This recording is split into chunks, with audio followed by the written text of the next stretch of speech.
आई वजह पानी तो दे रहा अरे ये तुम्हारे यार पोपटा पोपट ओ हे ना काजे वने थोड़ी हेडे हमरा जेको मोटरसाइकिल तो किरी पे जान भाजी पयल पुछण वञा हां ना तबियत चा पीती वठो चा न मां चाय न चई न थमा तोखे जो वारी माई दिल चयो मां अकेलो चाय न पिया यार ले के चाय पिया तो चा पी जा बाकी ऐसा मां बन वाह सही वाह अदा मां आप कई वाह हां हां 2 मिनट पी जाए सिर्फ 2 मिनट पी जाए मां चा तो अदा 2 मिनट ये चाय 2 मिनट सही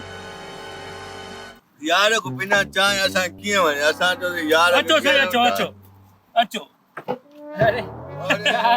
यार मजो ए यार तू हां ये इनके भी चाय पिया है ना अदा इने कर पे आप खाइबो अदा हैं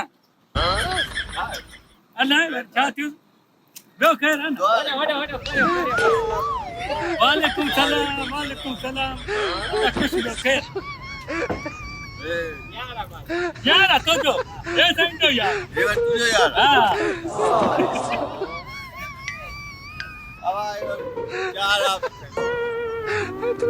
नारे माना तू मुझो यार मां तो जो ए तुझो यार ए वाली मां जो ए वाली हिने यार ए वाली हिंदो यार ये तो पुरानी यार पुरानी सही अब आए चार आप इतो ही सही असा जो यार ये समझ जा ये सोन में तोरण जेड़ो यार खावा देते पो घाट यार तो भलो सही सब मां अब कर बाकी यार ना ने हे माना तुझो यार ए मां जो यार ए हिने यार तू मुझो यार तो जो यार वठो से वठो अब पार करो ए तुझो यार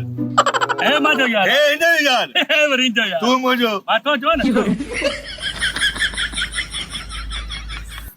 वाह सही वाह मजो अचियो सही ना ए तुझो यार ए मां जो यार तू मुझो यार तो जो ए हिने यार ए जो यार यार कदा यार जे ज्ञान चेतानी पोपट दी मां पोपट के सलाह आई हिने वक्त तो कुछ गदायो हाने मुझे कुछ करण पांडो देखे से मारो भलो थी अरे होटल आला अब आ जा माने हे तुझो यार मां जो तू मुझो मां तो जो ए हिने यार ए जो यार अदा यो चाय जो आप घणिया 3 रुपया चैन जा घणा था 120 रुपया अविया हां था वी ना